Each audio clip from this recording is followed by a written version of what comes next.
Secretary-General will read a statement. We will not be taking questions today. Ladies and gentlemen of the media, I want to start by expressing my deep concern about information received in the last 48 hours by UN agencies, as well as many humanitarian and development NGOs, regarding severe cuts in funding by the United States.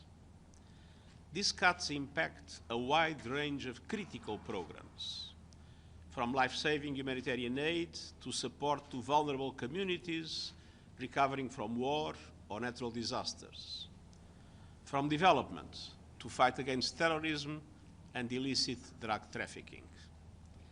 The consequences will be especially devastating for vulnerable people around the world. In Afghanistan, more than 9 million people will miss out on health and protection services, with hundreds of mobile health teams and other services suspended. In northeast Syria, where 2.5 million people need assistance, the absence of US funding means programs are leaving large populations even more vulnerable. In Ukraine, cash-based programming, a key feature of the humanitarian response, reaching 1 million people in 2024, has been suspended in key regions. In South Sudan, funding has run out for programs to support people who have fled the conflict in neighboring Sudan, leaving border areas dangerously overcrowded. Meanwhile, the United Nations Office on Drugs and Crime will be forced to stop many of its counter-narcotics programs, including the one fighting the fentanyl crisis, and dramatically reduce activities against human trafficking. And funding for many programs combating HIV/AIDS, tuberculosis, malaria, and cholera have stopped. We have been extremely grateful for the leading role the United States has provided over the decades. For example, thanks to the generosity of donors led by the United States, the UN assists and protects more than 100 million people every year through our humanitarian programming. From Gaza to Sudan, Afghanistan, Syria, Ukraine, and beyond. American funding directly supports people living through wars, famines, and disasters, providing essential health care, shelter, water, food, and education, and the list goes on. The message is clear. The generosity and compassion of the American people have not only saved lives, built peace, and improved the state of the world. They have contributed to the stability and prosperity that Americans depend on. United Nations staff members around the world are deeply proud of what we have accomplished together as partners. Now, going through with these cuts will make the world less healthy, less safe, and less prosperous. The reduction of America's humanitarian role and influence will run counter to American interests globally. I can only hope that these decisions can be reversed based on more careful reviews, and the same applies to other countries that have recently announced reductions in humanitarian and development aid. In the meantime, every United Nations agency stands ready to provide the necessary information and justification for its projects, and we look forward to working with the United States in this regard.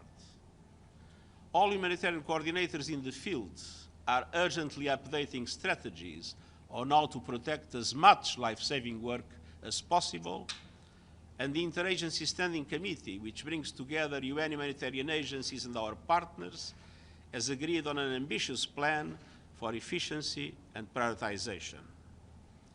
Our absolute priority remains clear.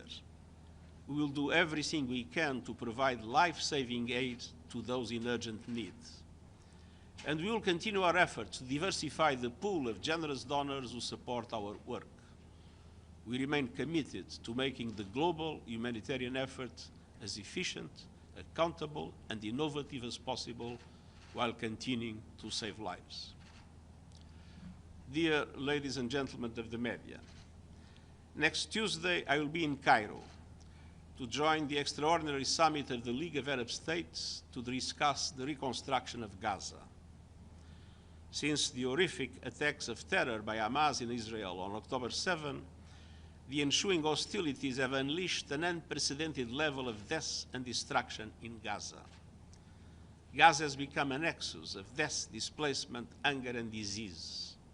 Hospitals, schools, and water facilities have been destroyed and reduced to rubble, and the risk of further destruction looms over the population.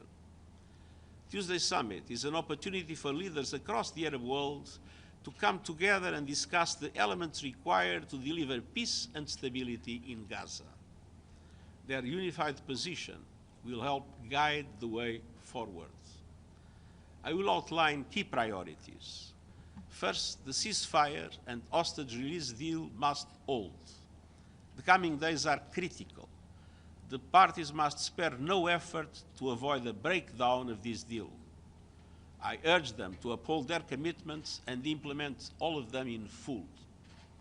All hostages must be released immediately, unconditionally, in a dignified manner.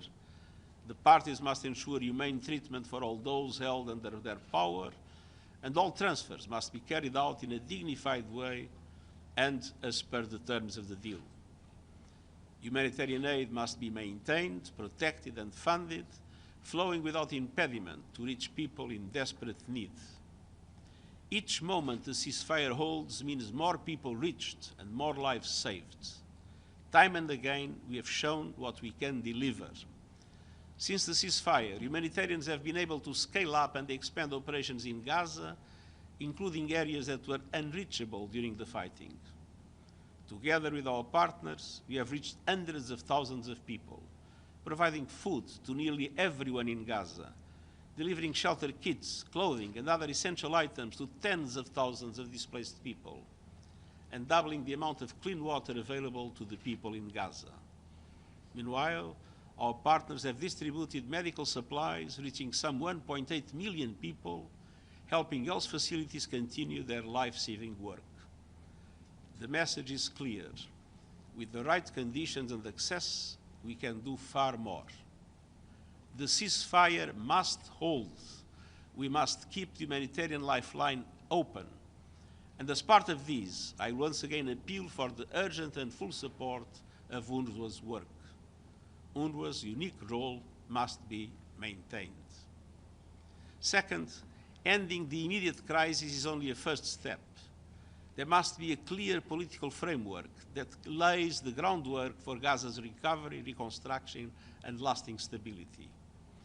And this framework must be based on clear principles. This means staying true to the bedrock of international law. It means preventing any form of ethnic cleansing. It means there should be no long-term Israeli military presence in Gaza. It seems address Israel's legitimate security concerns. It means accountability for violations of international law, and it means Gaza remains an integral part of an independent, democratic, and sovereign Palestinian state with no reductions in its territory or forced transfer of its population. Both Gaza and the occupied West Bank, including East Jerusalem, must be treated as one, politically, economically, and administratively, and governed by a Palestinian government that is accepted and supported by the Palestinian people. And any transitional arrangements must be designed to achieve a unified Palestinian government within a precise and limited time frame. I will also call for an urgent de-escalation of the alarming situation in the West Bank. Unilateral actions, including settlement expansion and threats of annexation, must stop.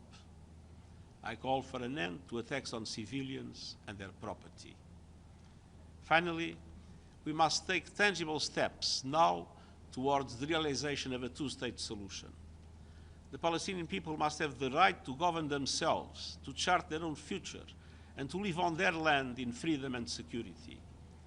The only path to lasting peace is one where two states, Israel and Palestine, live side by side in peace and security, in line with international law and relevant UN resolutions, with Jerusalem as the capital of both states. Palestinians deserve lasting stability and a just and principled peace. and the people of Israel deserve to live in peace and security. At this fragile moment, we must avoid the resumption of hostilities that would deepen the suffering and further destabilize a region that is already perched on a knife's edge. We need sustainable reconstruction and a unified, clear, and principled political solution. That's what I will call for in Cairo next week, and I thank you. Thank you very much. Secretary-General, how long for the suspension from the United States? Tens of millions, hundreds of millions?